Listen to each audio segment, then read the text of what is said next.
اللہ اللہ اللہ اللہ اللہ اللہ أعوذ بالله من الشيطان الرجيم بسم الله الرحمن الرحيم فاذكروني أذكركم واشكروا لي ولا تكفرون الحمدللہ رب العالمین والصلاة والسلام علی سید المرسلین وعلی آلہ واصحابہ اجمعین اما بعد رب اشرح لی صدری ویسر لی امری واحلل عقدۃ من لسانی یفقہوا قولی رب زدنی علما رب یسر ولا تعسر وتمم بالخیر۔ معزز سامعین، السلام علیکم ورحمۃ اللہ وبرکاتہ۔ میرے پروگرام مارننگ وتھ قرآن کے سیگمنٹ 1 verse 1 ڈے میں آپ کو خوش آمدید کہتی ہوں۔ روز کی ایک آیت سمجھنے کا جو سلسلہ ہم نے شروع کیا ہے، اللہ سے دعا ہے کہ اللہ تعالی ہمیں توفیق عطا فرمائے کہ ہم اس کو جاری و ساری رکھ سکیں اور اپنی بارگاہ میں ہماری اس ادنا سی کاوش کو، قرآن سمجھنے کی اس کوشش کو اللہ رب العزت قبول و منظور فرمائے۔ بڑی ہی زبردست آیت ہے، چھوٹی مختصر شارٹ آیت، لیکن اتنی جامع آیت ہے کہ اللہ اور بندے کے تعلق کو سمجھنے کے لیے اس سے بہتر کوئی آیت، اس سے بہتر کوئی الفاظ ہو نہیں سکتے جو اللہ رب العزت نے اس آیت میں استعمال کیے ہیں۔ آپ لوگوں نے آیت کی تلاوت سنی ہے، آئیے آیت کا ترجمہ کرتے ہیں۔ بسم اللہ الرحمن الرحیم۔ فاذکرونی اذکرکم، فاذکرونی، فاذکرو تم ذکر کرو، نی میرا، تم میرا ذکر کرو، تم مجھے یاد کرو، اذکرکم میں تمہیں یاد کروں گا، واشکروا لی اور میرا شکریہ ادا کرو، ولا تکفرون اور کفر نہ کرو، کفر کا رویہ اختیار نہ کرو۔ مختصر آیت ہے۔ اللہ تعالیٰ نے ایسا ہی ایک حکم پہلے بھی دیا تھا بنی اسرائیل کو، تم میرے وعدے کو پورا کرو، میں تمہارا وعدہ پورا کروں گا۔ یہاں اللہ رب العزت کیا فرما رہے ہیں؟ تم مجھے یاد کرو، میں تمہیں یاد کروں گا۔ اچھا آپ دیکھیں کیسی بات ہے، کیا ہم لوگوں میں سے کوئی بھی یہ ماننے کو تیار ہے کہ ہم اللہ کو یاد نہیں کرتے؟ ہر انسان یہ سمجھتا ہے کہ وہ اللہ کو یاد کرتا ہے، مشکلات میں وہ اللہ کو پکارتا ہے، ایون کہ ہر مذہب کا پیروکار کسی نہ کسی صورت میں وہ اللہ کو مانتا ہے، اللہ کو یاد کرتا ہے۔ وہ پھر اس آیت میں اللہ تعالیٰ نے کیا کہا ہے، کیا فرمایا؟ فاذکرونی مجھے یاد کرو، اذکرکم میں تمہیں یاد کروں گا۔ ایک ہوتا ہے اللہ کو یاد کرنا اور ایک ہوتا ہے اللہ کو یاد رکھنا، بہت فرق ہے دونوں باتوں میں۔ جب ہمیں کوئی مشکل پیش آتی ہے، جب ہمارے اوپر زمانے کی تنگی، گردش زمانہ آ جاتی ہے، ہم مصیبت میں مبتلا ہو جاتے ہیں، پھر ہم فوراً اللہ کو یاد کرتے ہیں۔ وہ ہوتا ہے اللہ کو سیزنل یاد کرنا، کنڈیشنل یاد کرنا، جدو سر تے آ پئی اور دو تے پھر یاد کرنا ہی ہے، وہ یہ حساب ہو جاتا ہے۔ جب سر پہ آ پڑی ہے پھر تو کرنا ہی کرنا ہے۔ لیکن یہ جو اللہ نے یہاں پہ فرمایا نا، یہ ہے اللہ کو یاد رکھنا۔ اگر ہم فقہ کی زبان میں یا تفسیر کی زبان میں دیکھیں تو اللہ کو یاد رکھنے کے کیا طریقے ہیں، میں لسٹ گنوا سکتی ہوں۔ یہاں پہ نماز ہے، اور پھر تسبیحات ہیں، روزہ ہے، حج ہے، زکوٰۃ ہے، رمضان آ جاتا ہے، ہم نیک بن جاتے ہیں، نماز اور صلاۃ کے پابند بن جاتے ہیں، اللہ کو ہم نے یاد کرنا ہی کرنا ہے۔ پھر حج کے دن آتے ہیں، شعبان کے دن آتے ہیں، اور پھر جمعے کا دن آتا ہے، اللہ کو یاد کرنا ہے۔ تو یہ سیزنل اور کنڈیشنل اللہ کو یاد کرنا ہے۔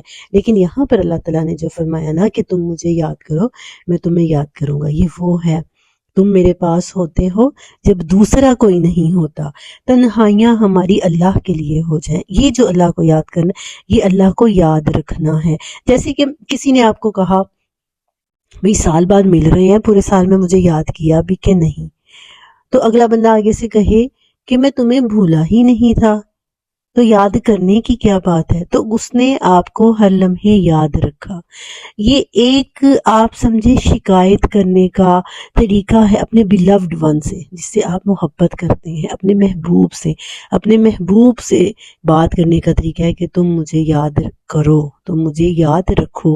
اللہ نے یہ طریقہ یہاں پر، تو اللہ تعالیٰ نے آگے کیا کہا؟ اذکرکم، میں تمہیں یاد کروں گا۔ اب یہاں پر یہ بات اللہ تعالیٰ نے کی کیوں ہے کہ تم مجھے یاد کرو؟ پیچھے اللہ تعالیٰ نے اپنے انعامات گنوائے ہیں کہ اللہ نے تمہیں قبلہ دیا، اللہ نے تمہیں رسول دیا، کما ارسلنا فیکم رسولا، جیسے کہ ہم نے تمہارے اندر رسول بھیجا۔ یاد کرو جہالت کی زندگی تم گزار رہے تھے، پتھروں سے بنے ہوئے بتوں کی پوجا کرتے تھے، صحرا نشین تھے تم، اور تم کیا کرتے تھے؟ صحرا نشین تھے اور کرتے کیا تھے؟ شراب، جوا، ہر قسم کے غلط کام تم کرتے تھے، بیٹیوں کو قتل کر دیتے تھے، زندہ درگور کر دیتے تھے، ایسی جہالت سے بھری ہوئی زندگی گزار رہے تھے، اور اللہ نے تمہارے اندر وہ رسول بھیجا جس نے تمہیں پوری دنیا کا امام بنا دیا ہے، جس نے تمہیں جہالت سے نکال کر بڑے بڑے عالموں کا، بڑے بڑے علماء کا استاد بنا دیا ہے۔ اسے تو یہ کہنا چاہیے کہ تم ہوتے کون ہو جو مجھے یاد نہیں کرو گے، تم ہوتے کون ہو جو میرا شکریہ ادا نہیں کرو۔ جیسے ایک دنیا کے بادشاہ کی، ایک دنیا کے حکمران کی ٹون ہوتی ہے، لیکن اللہ بندے کے قریب آ گیا ہے۔ اللہ تعالیٰ اپنے آپ کو بندے کے لیول پہ لے آیا ہے اور کیا کہہ رہا ہے؟ تم مجھے یاد کرو، میں تمہیں یاد کروں۔ یہ اس کی محبت ہے، اللہ کی محبت ایسی محبت ہے کہ ہم میں سے کسی کی ایسی محبت ہو ہی نہیں سکتی۔ اب یہاں پر جو اللہ نے ذکر کرنے کا کہا ہے نا، وہ ایسا ذکر ہے کہ سب کو چھوڑ چھاڑ کے میرے ہو جاؤ۔ ہر وقت، ہر لمحے تمہیں میری موجودگی کا احساس ہونا چاہیے، میری موجودگی کا احساس، میری ذات سے محبت تمہیں ہر برا کام کرنے سے روکے۔ اگر تمہارے سر پر دوپٹہ ہے تو بھائی کے کہنے کی وجہ سے نہیں ہوگا، باپ کے کہنے کی وجہ سے نہیں ہوگا، لوگ کیا کہیں گے اس وجہ سے نہیں ہوگا، اس وجہ سے ہوگا کہ میرا اللہ مجھ سے راضی ہو جائے۔ تم نماز پڑھ رہے ہو تو اس وجہ سے نہیں ماں نے سختی کی ہے، باپ نے سختی کی ہے، یا لوگ کیا کہیں گے، بلکہ میرا اللہ راضی ہو جائے۔ صدقہ و خیرات کر رہے ہو تو کس لیے؟ میرا اللہ راضی ہو جائے۔ اپنی ساری خواہشات کو اللہ کی رضا کے تابع کر لو، یہ ہے اللہ کو یاد کرنا یہاں پہ۔ تو اللہ نے کہا میں تمہیں اتنا نوازوں گا، پھر اتنا نوازوں گا کہ ساری، فرمایا تمہارے لیے آسمان سے بارش برساؤں گا، تمہیں باغات دوں گا، تمہیں بیٹوں کی نعمت سے نوازوں گا، دنیا تمہارے قدموں میں ڈھیر کر دوں گا۔ اللہ نے کی، جب مسلمانوں نے اللہ کی یاد کو، اللہ کے ذکر کو ہر چیز سے اوپر رکھا، اپنی سانسوں میں بسایا، تو اللہ نے پھر کیا کیا؟ اللہ نے دنیا کا امام بنا دیا۔ 3 گنا بڑی فوج کے سامنے مسلمان پہاڑ کی طرح کھڑے ہو جاتے تھے اور وہ حیران رہ جاتے تھے کہ یہ کون لوگ ہیں جو ہمیں شکست پہ شکست دیتے آ رہے ہیں، اور سمندر کی طرح یہ لوگ، ان کے لشکر سمندروں کی طرح ہمیں بہائے لیے جا رہے ہیں۔ اللہ نے دنیا کی امامت دی۔ مدینے کے اندر حضرت عمر فاروق کے دور میں سونے کا تخت لایا گیا، ایران کا تخت لایا گیا، جس سے صحابہ اکرام نے کلہاریوں سے توڑا۔ اتنا سونا، ایک وقت ایسا آیا کہ پوری دنیا سے مسلمانوں کو خراج وصول ہوتا تھا۔ خراج پتہ ہے کس کو کہتے ہیں؟ غیر مسلم اپنی جان کی حفاظت کی ذمہ داری میں جو خراج دیتے تھے، پوری دنیا سے وصول ہوتا تھا۔ تو لیکن آگے پھر اللہ تعالیٰ نے بیلنس کیا، وَاشْكُرُوا لِي، اور میرا شکریہ ادا کرنا۔ یہ نہ ہو کہ تم مجھے یاد رکھو گے، اس کے بدلے میں تمہیں یاد رکھوں گا، اپنی نعمتوں سے نوازوں گا، تو تم میرا شکریہ ادا کرنا۔ شکریہ ادا کرنا کیا ہے؟ جو نعمتیں میں تمہیں دے رہا ہوں، جو وسائل میں تمہیں دے رہا ہوں، اگر بولنے کی صلاحیت دی ہے، تمہارے پاس ذرائع ابلاغ ہیں، تمہارے پاس مال و دولت ہے، تمہارے پاس جو جسمانی صلاحیتیں ہیں، وہ ساری کی ساری اللہ کے رستے میں لگا دو، وہ سب کی سب اللہ کی فرما بردار کر دو۔ یہ ہوگا اللہ کا شکر ادا کرنا۔ ولا تکفرون، اور کفر نہیں کرنا۔ ناشکری کے بدلے میں کیا ہے؟ ناشکری کے بدلے میں کیا آتا ہے؟ کفر آتا ہے، کفر کا رویہ آتا ہے، اور وہ کیا ہے؟ وہی ساری چیزیں جو پہلے تھا۔ شکر کیا تھا؟ اللہ کی خدمت، اللہ کے بندوں کی خدمت، اس کے دین کی سرفرازی، اس کے احکامات کی اطاعت، اس کے رسول کی سنتوں کو اپنانا، یہ سارا رویہ کس میں آتا تھا؟ شکر گزاری میں۔ اور ناشکری میں کیا آ رہا ہے؟ اللہ کی نافرمانی کرنا، اللہ کے بندوں کے ساتھ سیلفشنس والا رویہ، خود غرضی والا رویہ اپنانا، اس کے دین کی سربلندی کو کوئی اہمیت نہ دینا کہ بس ضرورتیں پوری ہو رہی ہیں، ٹھیک ہے، پھر اس کے احکامات کی اطاعت نہ کرنا، نبی کی سنتوں کو نہ اپنانا۔ جب یہ سب کچھ ہوگا یہ ناشکری ہوگی، اور پھر یہ کیا ہوگا؟ یہ نافرمانی ہوگی۔ تو یہ آیت اپنے اندر اللہ اور بندے کے تعلق کی جو ہے نا وہ سمندر کو سمیٹے ہوئے ہیں کہ اے اللہ کا اپنے بندے کے ساتھ کیسا تعلق ہونا چاہیے۔ بندے کے دل میں سب سے زیادہ محبت اللہ کی ہونی چاہیے، وہ یہیں سے لوٹ جائیں جنہیں زندگی ہو پیاری، یعنی زندگی کی چھوٹی چھوٹی چیزیں اگر پیاری ہیں تو پھر وہ اس راستے پہ نہیں چل سکتے۔ جنہوں نے زندگی اللہ کے لیے قربان کرنے کے لیے جو تیار ہو جاتے ہیں، ابراہیم علیہ السلام کی مثال، پھر رسول اللہ صلی اللہ علیہ وسلم کی مثال، اور آپ کے صحابہ کی مثال ہمیں یہ بتاتی ہے کہ اللہ کو یاد کیسے رکھنا ہے۔